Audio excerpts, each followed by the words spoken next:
사랑하는 성도 여러분, 하나님 앞에 삶으로 예배드리고 예배가 삶이 되고 삶이 예배가 되는 우리 모두가 되시기에 진심으로 축원합니다. 오늘 본문의 말씀에 하나님이 기뻐하시는 예배는 우리의 몸을 제물로 드리는 거룩한 예배라 말씀하고 계십니다. 할렐루야. 본문의 말씀에 하나님이 기뻐하시는 예배는 우리 몸을 제물로 하여 드리는 거룩한 산 제사라고 말씀하십니다. 산 예배가 되어야 되는 줄 믿으시길 바랍니다. 우리 몸을 제물로 드리라는 요구를 하고 계십니다. 우리의 몸을 드린다는 것은 이방 종교들이 말하는 인신 제사를 드리는 것이 아닙니다. 그리고 자기 생명을 버리라는 뜻이 아니라는 것입니다. 내 생명을 끊어서 하나님 앞에 드리라는 것이 아니라, 사랑하는 성도 여러분, 이제 우리는 살아있는 자가 되었습니다. 할렐루야. 하나님을 믿지 않아야 했을 때는 우리 죽은 자들이었지만 이제는 살아있는 자들이었습니다. 그래서 하나님이 받으시는 제물에는 뭐라고 말씀하시냐면 산 제물을 말씀하고 계십니다. 너희가 산 제물을 드리되 우리가 산 제물이 되라 말씀하시는 것이고요. 구약 시대 때 하나님 앞에 제사 드릴 때, 예배 드릴 때 어떻게 했습니까? 산 동물을 죽여서 드린 죽은 제사였습니다. 죽은 제사를 드렸습니다. 그러나 하나님이 지금 원하시는 것은 구약의 행위적인 죽은 제사를 요구하는 것이 아니라 하나님 앞에 있는 산 제물이 있는 예배를 요구하고 계신 줄 믿으시기 바랍니다. 살아있는 우리의 몸을 드리는 예배를 말하는 것인데, 그것은 삶의 전체를 하나님 앞에 드리라는 것입니다. 사랑하는 성도 여러분, 우리는 우리의 인격, 우리의 삶, 그 모든 전체를 하나님 앞에 헌신하고 봉사함으로 산 제물이 되어야 될 줄 믿으시길 바랍니다. 그러나 우리가 몸을 들여서 아무리 선한 일을 한다고 해서, 교회와 하나님께 헌신한다고 해서 그것이 제사는 될 수 있고 예배는 될 수 있겠지만, 하나님이 기뻐하시는, 연락하시는 예배는 될 수 있을지 없을지는 기준이 있어야 된다는 것입니다. 무조건 우리가 이 교회에 나와서 예배 자리에 앉아 있다고 해서 하나님이 받으시는 것이 아닙니다. 가인과 아벨의 제사를 한번 보십시오. 가인과 아벨은 하나님 앞에 똑같이 제사를 드렸습니다. 예배를 드렸습니다. 그럼에도 불구하고 하나님은 가인의 제사를 받지 아니하시고 아벨의 제사만 받으셨습니다. 왜 그러셨을까요? 믿음이 없었기 때문이라는 것입니다. 사랑하는 성도 여러분, 마음의 중심을 보시는 하나님을 기억하시길 바랍니다. 우리의 삶의 중심이 어디 있는가? 이 행위의 예배가 중요한 것이 아니라 내 삶 속에 내 마음 중심에 하나님이 있는가 없느냐가 진짜 중요한 일인 줄 믿으시길 바랍니다. 하나님은 그 일을 위해서 우리에게 말씀하고 계시는 것입니다. 사랑하는 성도 여러분, 하나님께서 기뻐하시는 제사가 되려면 여기에 반드시 추가되어야 될 것이 있습니다. 우리가 거룩함을 입어야 될 줄 믿으시길 바랍니다. 사도 바울은 우리 몸을 산 제물로 드릴 때 거룩한 산 제물로 드리도록 말하고 있습니다. 구약 시대는 하나님 앞에 예배 드릴 때 반드시 흠이나 점이 없는 깨끗한 짐승을 잡아서 제사를 드렸습니다. 사랑하는 성도 여러분, 그래야 하나님이 연락하셨습니다. 기쁘게 받으셨다는 것입니다. 우리의 삶도 그래야 될 줄 믿으시길 바랍니다. 마찬가지로 오늘날 우리도 우리의 몸을 거룩하게 드리는 예배가 되어야 합니다. 하나님이 연락하시고 하나님이 기뻐하시고 우리를 사랑하시는 예배가 되어야 될 줄 믿으시길 바랍니다. 그것을 구별해야 된다는 것입니다. 그러려면 우리는 이 세대를 본받지 말아야 합니다. 사랑하는 성도 여러분, 이 세대라는 것은 성도가 살고 있는 모든 세대를 말합니다.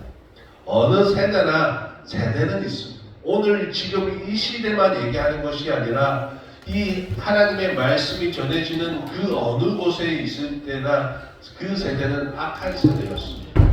사랑하는 성도 여러분, 그러나 우리는 그 세대 가운데 있는 하나님이 없고 타락한 문화에 있는 사람들의 풍조를 따라가는 것이 아니라 그 사람들의 기준을 따라가는 것이 아니라 사랑하는 성도 여러분, 하나님이 없는 사람처럼 살지 마시고 하나님과 동행하는 삶을 사는 저와 여러분 되시길 진심으로 축원합니다.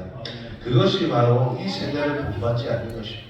이 세대는 어떻습니까? 시간이 흘러가면 흘러갈수록 어디에 집중합니까? 자기 자신에 집중하고 물질에 집중하고 눈에 보이는 것, 만지는 것에 집중할 수밖에 없습니다. 그러나 사랑하는 성도 여러분, 우리는 말씀에 집중해야 합니다. 우리에게 말씀하시는 하나님의 말씀에 집중하고 보이지 않는 하나님 앞에 우리가 눈을 돌려야 될 줄 믿으시길 바랍니다. 그래야만이 우리는 이 세대를 본받지 않을 수 있습니다. 이 세대와 함께 가는 것이 아니라 이 시대에서 우리는 살아남아야 합니다. 사랑하는 성도 여러분, 살아남으시길 바랍니다. 거룩한 자로 서 있으시길 바랍니다.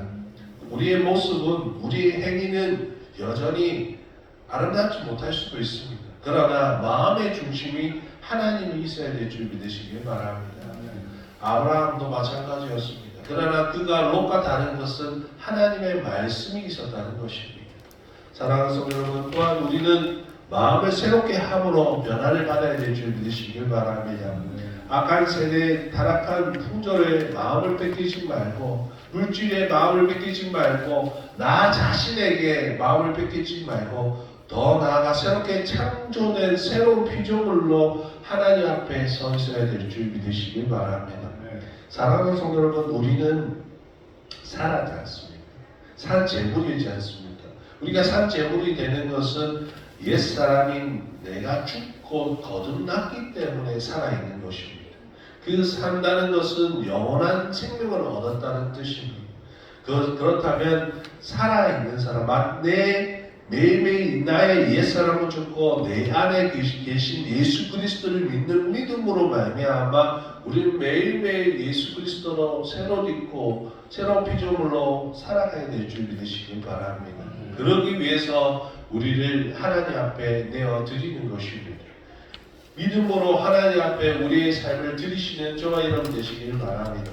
그래서 하나님이 선하시고 기뻐하시고 온전하신 뜻이 무엇인지 분별할 수 있는 능력을 얻으시길 진심으로 축원합니다. 우리는 생각해야 됩니다. 내 기준으로서 하나님이 기뻐하신다고 생각하는 것이 아니라 하나님의 말씀을 토대로서 하나님이 기뻐하시는 일이 이것이다 저것이다 말씀을 구별할 줄 아는 자가 되시길 진심으로 축원합니다. 하나님의 말씀을 이용해서 하나님을 이용해서 세상의 명예나 돈이나 권력을 가지려고 하는 것이 아니라 내 만족과 내 안위와 내 세상을 향해서 살아가는 것이 아니라 그의 나라와 그의 의를 위해서 우리는 여전히 살아가야 될 줄 믿으시길 바랍니다. 이제 우리는 자기 만족을 위한 본인의 삶이 아니라 하나님이 주시는 삶을 하나님이 기뻐하시는 삶으로 새로운 피조물의 삶으로 살아가야 한다는 뜻이 되는 줄 믿으시길 바랍니다. 하나님이 원하시는 삶으로 살아있는 예배가 저와 여러분 안에서 매일매일 삶으로 일어나시길 진심으로 축원합니다. 예수님께서 수활성 여인에게 하신 말씀 중에 이런 말씀이 있습니다. 요한복음 4장 23절에서 24절 아버지께 참으로 예배하는 자들은 신령과 진정으로 예배할 때가 오나니 곧 이때라. 아버지께서 이렇게 자기에게 예배하는 자들을 찾으시느니라. 하나님은 영이시니 예배하는 자가 신령과 진정으로 예배할지니라. 할렐루야. 이 말씀은 우리가 예수 그리스도의 이름으로 예배드리며 예수 그리스도의 이름으로 닮아가는 산 제물이 되어 간다는 것을 말씀하시는 것입니다. 어떤 구약의 어떤 장소에 들어가서 예배드리는 것에서 멈추지 아니하고 너희가 지금 예배드릴 수 있고 너희가 어느 순간이든 예배드릴 수 있다는 것은 예수 그리스도의 이름을 받아들이고 너의 삶을 믿음으로 살아갈 때 그것이 예배가 된다는 것입니다. 하나님이 기뻐하시는 영적 예배는 구체적인 삶, 구체적인 우리의 삶 속에서 영적 예배를 드리는 것인 줄 믿으시길 바랍니다. 우리가 명심해야 할 것이 있습니다. 우리가 드리는 영적 예배는 성전들이나 교회 건물에 제어되어 있지 않다는 것을 기억하시길 바랍니다. 예배는 장소의 개념을 초월해서 매일매일 맞이하는 우리의 일상 속에서 드려지는 예배가 진짜 예배가 되는 것입니다. 건물에서 드리는 예배가 중요하지 않다는 뜻이 아닙니다. 그러나 진짜 하나님이 원하시는 예배는 내가 산 제물로 하나님 앞에 매일매일 드려지는 예배가 되어야 될 줄 믿으시길 바랍니다. 구약시대의 사람들은 제사 드릴 때 장소적인 개념을 엄청 중요하게 여겼습니다. 그래서 성막에서만 제사를 드릴 수 있었고 예루살렘 성전에서만 제사를 드릴 수 있었습니다. 즉 하나님의 집에서만 제사를 드릴 수 있었습니다. 예배를 드릴 수 있었습니다. 하지만 이제 우리는 그리스도의 성전이 된 줄 믿으시길 바랍니다. 사랑하는 성도 여러분, 모든 그리스도인은 성전이 되었습니다. 왜냐하면 하나님의 말씀이 있는 곳이 성전인데 이제는 말씀이 문자적인 눈에 보이는 가시적인 것이 아니라 영원하신 하나님의 말씀이 우리 안에 있기 때문입니다. 사랑하는 성도 여러분, 복음이 우리 안에 있기 때문에 우리는 성전이고 성령이 우리와 함께 거하시기 때문에 성전인 것입니다. 고린도전서 3장 16절 너희가 하나님의 성전인 것과 하나님의 성령이 너희 안에 계시는 것을 알지 못하느냐. 사랑하는 성도 여러분, 우리의 몸이 성전이기 때문에 어디서든 하나님 앞에 1대1로 예배드릴 수 있는 줄 믿으시길 바랍니다. 사랑하는 성도 여러분, 즉 하나님이 기뻐하시는 예배가 되어야 됩니다. 우리의 몸이 하나님이 받으시는 산 제물이 되려면 하나님이 기뻐하시는 삶을 살아야 됩니다. 거룩한 제물이 되어야 될 줄 믿으시길 바랍니다. 믿음으로 살아야만이, 우리의 삶이 믿음으로 살지 못한다면 우리는 하나님이 기뻐하시는 제물이 될 수 없습니다. 사랑하는 성도 여러분, 하나님이 기뻐하시는 상태가 되어야만이 하나님께서 기뻐 받으시는 예배가 시작되는 줄 믿으시길 바랍니다. 오늘날 안타깝게도 많은 그리스도인이 교회 안에서는 거룩한 성도 같이 보이지만 일상생활로 돌아가면 그러지 못할 때가 참 많습니다.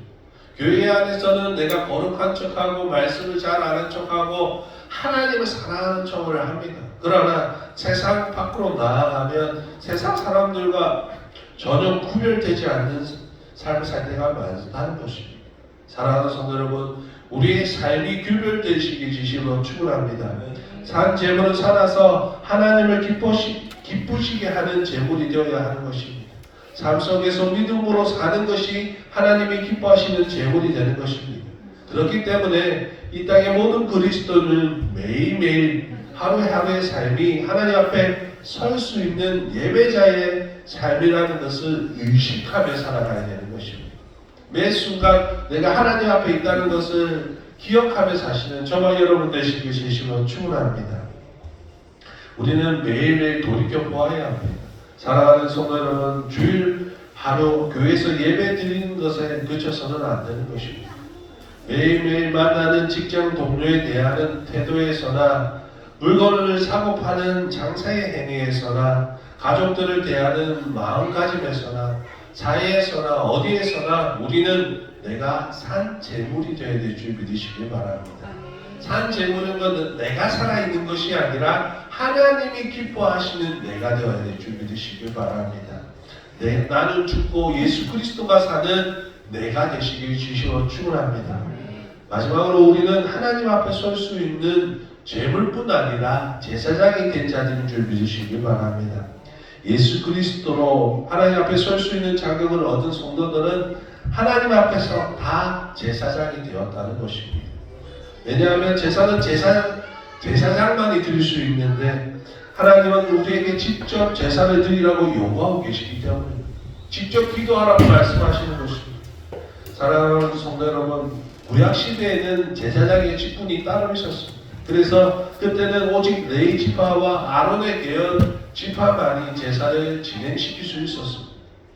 그러나 예수님께서 십자가에서 자기 몸을 단번에 온전한 제사로 드신 후에 우리는 이제 누구나 할 것 없이 스스로 하나님 앞에 나아갈 수 있는 능력을 얻었습니다. 할렐루야.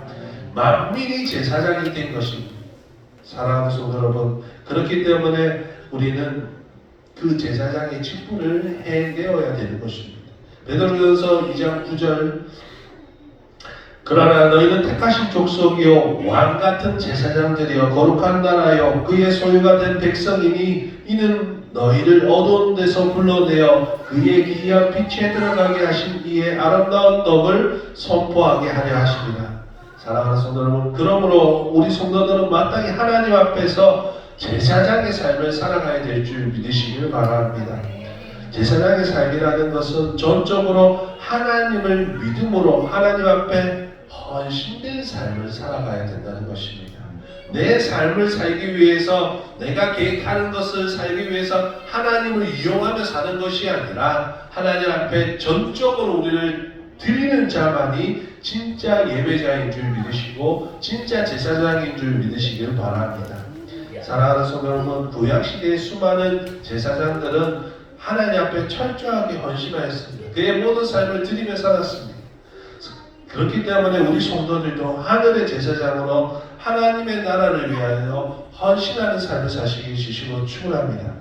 그렇다고 해서 모든 것을 헌신하라고 말한다고 해서 모든 것을 내팽개치고 교회 봉사나 전도 사역에만 매달리라는 뜻이 아닙니다.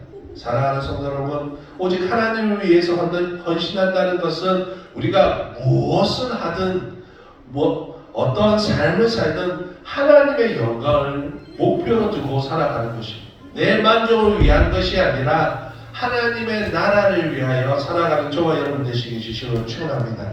우리가 학교를 가든 직장을 가든 사업을 하든 그 궁극적인 목표가 하나님이 되어야 된다는 것입니다. 또한 이 제사장은 성도를 위해서 중보적인 삶을 살았습니다. 그렇기 때문에 우리 역시 중보적인 삶을 살아가야 합니다. 구약의 제사장들의 주요 임무는 백성의 죄를 위해서 하나님 앞에 제사를 드리고 또한 그들을 위해서 기도해 주는 것입니다. 그렇다면 우리가 지금 이 시대에 무엇을 할 수 있겠습니까?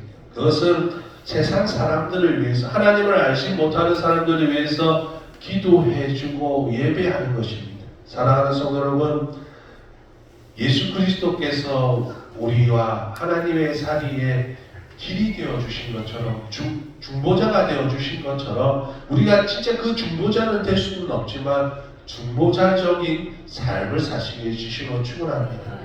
그 마음을 닮아가시게 주시고 축원합니다.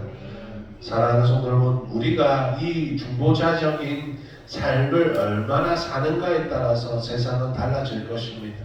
세상이 더 밝아질 것인가 어두워질 것인가는 내 개인의 마음에 달려있는 줄 믿으시길 바랍니다. 베드로전서 2장 5절, 너희도 산돌같이 신령한 집으로 세워지고 예수 그리스도로 말미암아 하나님이 기쁘시게 받으실 신령한 제사를 드릴 거룩한 제사장이 될지니라. 아멘. 사랑하는 성도 여러분, 이제 말씀을 마칠까 합니다. 하나님의 거룩한 산 제물과 제사장으로 하나님이 기뻐하시는 삶을 사시길 바랍니다. 그래서 여러분의 매일매일의 삶이 하나님이 기뻐하시는 예배가 되시길 주시로 축원합니다. 우리의 삶이 하나님이 기뻐하시는 매일매일의 예배가 되시길 주시로 축원합니다.